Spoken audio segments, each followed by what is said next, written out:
Bismillahirrahmanirrahim. Ramadan adalah bulan penuh ampunan. Bulan di mana pintu langit dibuka, doa-doa diijabah, dan setiap amal kebaikan dilipat gandakan. Tapi, bagaimana jika di bulan yang suci ini, justru ada yang berani berbuat dosa? Inilah kisah nyata yang terjadi di sebuah kampung kecil di pinggiran kota. Di kampung itu, hiduplah seorang pemuda bernama Fikri. Usianya 27 tahun. Sejak kecil, Fikri dikenal sebagai anak yang bandel. Ia sedang beibhong, malas bekerja, dan bergaul dengan teman-teman yang buruk akhlaknya.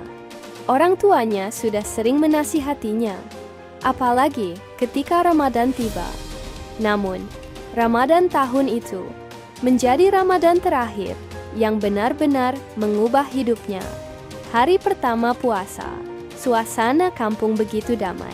Anak-anak mengaji di mushola, ibu-ibu menyiapkan takjil, dan para bapak bersiap ke masjid untuk salat tarawih. Di tengah suasana penuh berkah itu, Fikri justru merencanakan sesuatu yang buruk.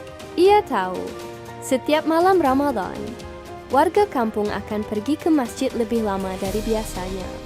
Rumah-rumah sering kosong. Disitulah muncul niat jahatnya. Ada kesempatan, cuman ambil sedikit saja. Mereka juga tidak akan sadar, bisiknya dalam hati. Malam ketiga Ramadan, ketika suara azan Isya berkumandang, Fikri mulai melancarkan aksinya. Ia menyelinap ke rumah seorang janda tua bernama Bu Rahma.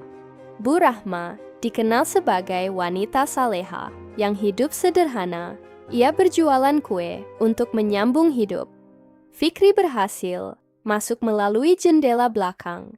Dengan cepat, ia mengacak-acak lemari dan menemukan sebuah kotak kecil berisi uang hasil jualan Bu Rahma. Jumlahnya tidak banyak, hanya beberapa ratus ribu rupiah. Tapi bagi Bu Rahma, itu adalah modal untuk besok. Tanpa rasa bersalah, Fikri mengambil semuanya. Saat keluar dari rumah itu, angin tiba-tiba berhembus kencang. Langit yang tadinya cerah mendadak mendung. Fikri merasakan sesuatu yang aneh, tapi ia mengabaikannya. Keesokan paginya, kabar kehilangan itu tersebar. Bu Rahma menangis di teras rumahnya. "Itu uang untuk beli bahan kue besok," ucapnya lirih.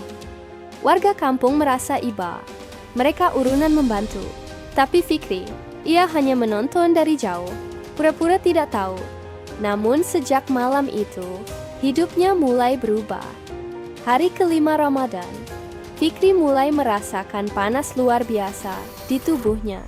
Bukan panas biasa, badannya demam tinggi. Tapi anehnya, setiap mendengar azan atau lantunan ayat Al-Quran, tubuhnya seperti terbakar. Ia sulit tidur. Setiap memejamkan mata, ia bermimpi berada di tempat gelap. Dalam mimpinya, ia melihat api menyala-nyala, dan suara tangisan Bu Rahma menggema. "Kenapa kau ambil hakku di bulan suci?" Suara itu terus berulang. Fikri terbangun dengan napas terengah-engah. Keringat dingin membasahi tubuhnya. Ibunya yang melihat kondisi Fikri merasa khawatir. Sudah dibawa ke dokter, tapi dokter berkata tidak ada penyakit serius. Semua hasil pemeriksaan normal. Tapi Fikri tahu, ini bukan sakit biasa. Semakin hari, keadaannya semakin parah. Kulitnya terasa perih seperti terbakar, padahal tidak ada luka. Setiap azan maghrib berkumandang, ia menjerit kesakitan. "Panas! Panas sekali!" teriaknya sambil menggeliat. Warga mulai heran. Ada yang bilang mungkin ini teguran. Ada pula yang mulai mencurigai sesuatu. Pada malam ke-10 Ramadan, Fikri akhirnya tidak kuat lagi. Ia bermimpi didatangi sosok yang menakutkan. Wajahnya gelap, matanya menyala, dan suaranya menggema.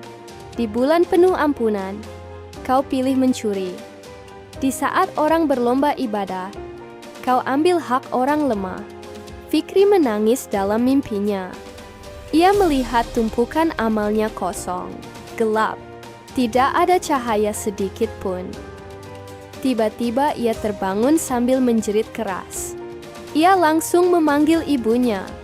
"Bu, aku yang ambil uang Bu Rahma," katanya sambil menangis histeris. Ibunya terkejut, air matanya jatuh. Malam itu juga, meski tubuhnya lemas, Fikri meminta diantar ke rumah Bu Rahma. Di depan rumah sederhana itu, Fikri bersujud dan menangis. "Maafkan saya, Bu. Saya yang mencuri uang itu. Ini saya kembalikan. Bahkan lebih, saya hilaf."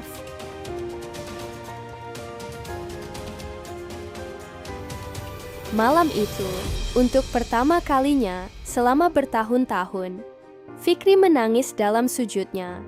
Ia memohon ampun dengan sungguh-sungguh. Ajaibnya, sejak ia mengakui perbuatannya dan meminta maaf, sakitnya perlahan menghilang, demamnya turun, tubuhnya kembali normal. Ramadan itu menjadi titik balik hidupnya.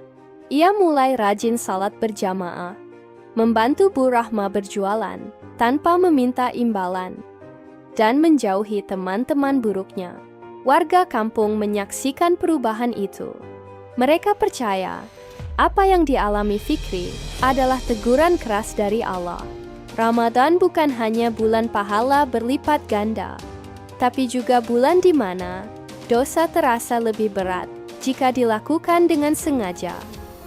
Mencuri adalah dosa besar, apalagi dilakukan di bulan suci, saat orang lain sedang beribadah dan berharap ampunan. Kisah Fikri mengajarkan kita satu hal: jangan pernah meremehkan dosa, sekecil apapun, terlebih di bulan Ramadan. Karena ketika manusia merasa aman berbuat maksiat, bisa jadi azab datang tanpa diduga. Namun sebesar apapun dosa kita, pintu taubat selalu terbuka. Syamalan cunai belum sampai di tenggorokan. Semoga kisah ini menjadi pengingat bagi kita semua. Jika kamu masih diberi kesempatan bertemu Ramadan, gunakan untuk memperbaiki diri, bukan menambah dosa. Wallahu a'lam bishawab.